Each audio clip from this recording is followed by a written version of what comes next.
What is going on, guys? Jacob here, and today, well, I mean not today, and we'll be continuing the alter ego recording. Now, hold on, I just need to see something. I just need to see something for a quick second. Okay. So, anyways, we're gonna continue on through our babyhood. Mom and Dad are entertaining some friends, and you're minding your own business, sitting quietly in a corner of the room. Suddenly, a man with a big nose and a shiny head puts his face right up to yours and says something in a loud voice.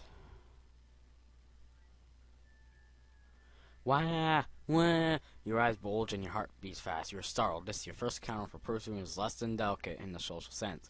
Your dad comforts you, and Mom leads the man back to bothered adults.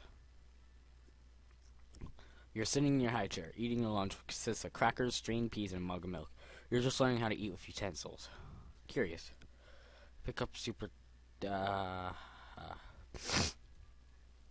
First, you put... First, you put the back end of the spoon in your mouth. You then lift the cup up with both hands, try blowing through the spoon as for a straw.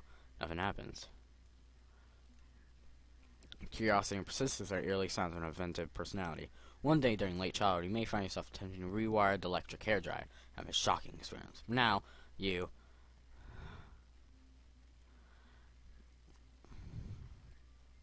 makes bubbles. It bounces out of the cup and hits you in the face, causes the cup to fly off the tray and spill over the floor. This is great.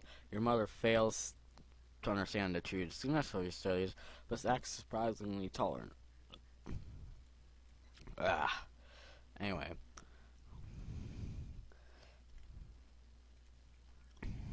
While being taken into the park, your dad meets an old college buddy who's wheeling a baby about your age. As two dads talk, you casually begin to eye the baby in another carriage.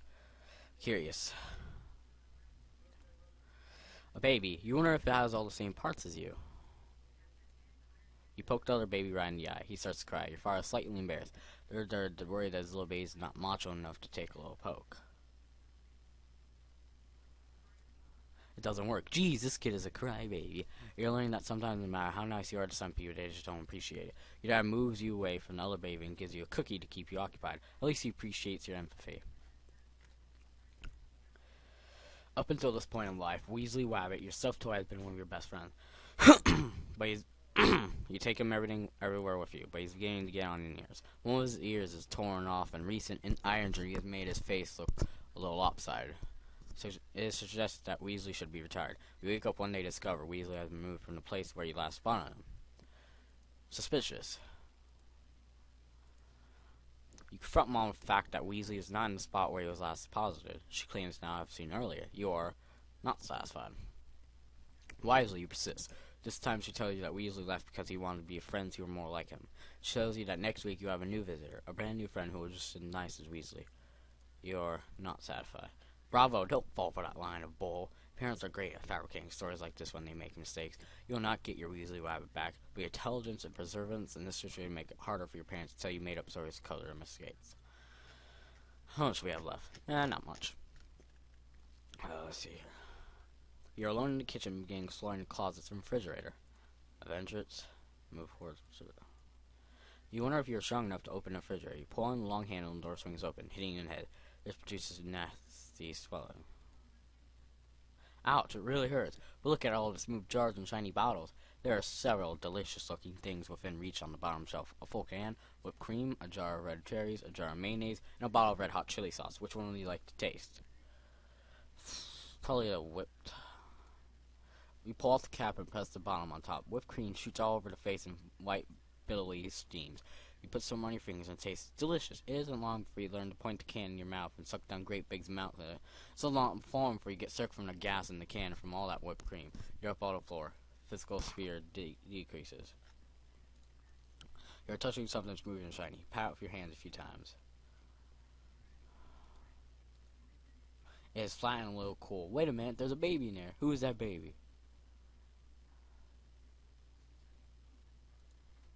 That's right, you're looking at yourself in a mirror. Isn't that beautiful, baby?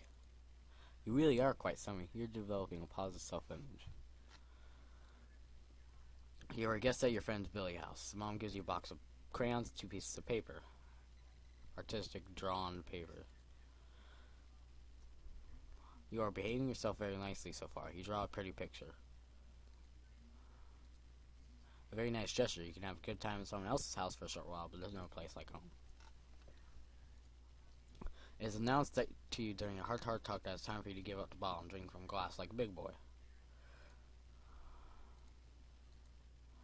Okay, disappointed but willing to try and give the bottle up. Mom understands how difficult it is to let go of an old friend and appreciates your effort. She has a box for you. Open it. Oh boy, a plastic Super Duck drink cup with bendable straw. Look at this, it even has your name on it. Mom tells you Super Duck wrote on there himself. Mom was laying on a big thick at the moment. You're sitting in a large place and a furry man walks up to you. He's walking around you in circles. Curious. You yell out to the furry man. He walks over to you. He makes a noise that sounds like this. Woof! And he sits on your leg. Grab the furry man by the leg. Grab his head between your two hands. Hey, now that man's licking you all over the face. Mommy said he's kissing you.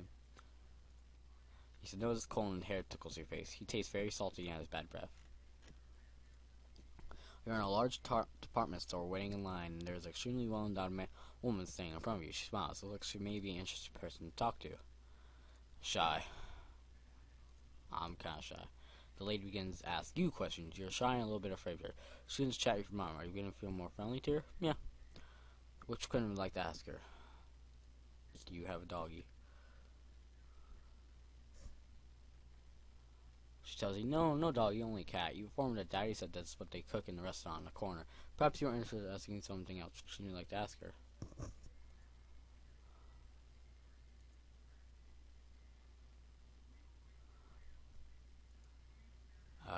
Do you have a husband? She says she does not have a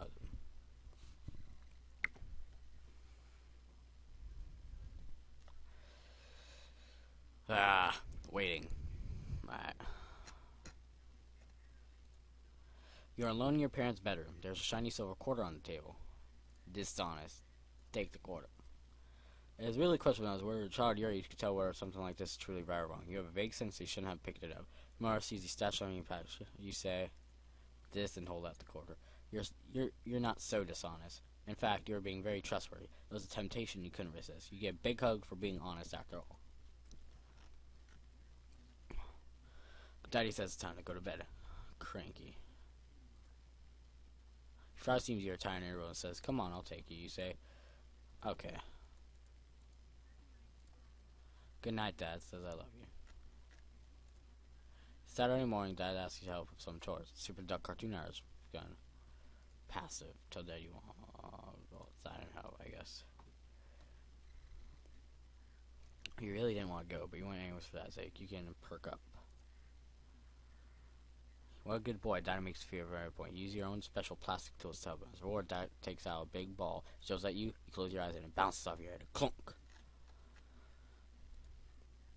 You're in a sandbox playing with your favorite toy. A larger, stronger child pulls it away from you and screams, mine!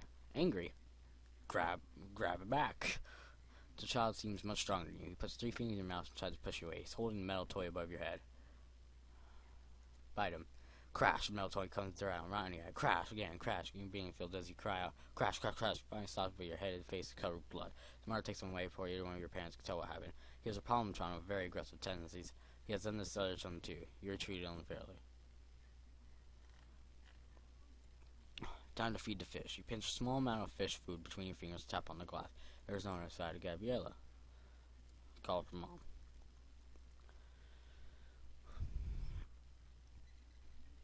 30 seconds left. Okay. Gabby floats up to the surface from under a big gray rock. Her eyes seem very puffy and her body stiff. We believe she hasn't jumped out of the bowl. Ask Mom about Gabby. Mom stutters through the answers to your questions. She is uncomfortable and sad. Mom explains that Gabby can't swim anymore. Mom says she's dead and she's gone. How can that be? She's right there. What is dead, you wonder? You are confused. Mommy said that Gabby has been taken out of the bowl. Even though Mom has on a sad face, you go out the dog Gabby swimming in the bowl. Wonder if she'll tickle you the next time you go to the bathroom. Hit isn't a real laugh. You don't know what else to do. Let me see if I can do one quick one. You're in the back seat of the car during a very long ride. Active. Play games. Your mom is taking long picture books and gallery books for you to play with. What do you like to do? Play games with Mom. You watch cars pass you on the road. You use the cars to try to teach you some of the colors. Let's see if you learn any. There's a car that is covered with snow. What color is it? Red. Right, very good. The snow is white and the car is red. We have just passed through infancy. And we'll stop right here because it's gonna take a while to read this. So, see you next time and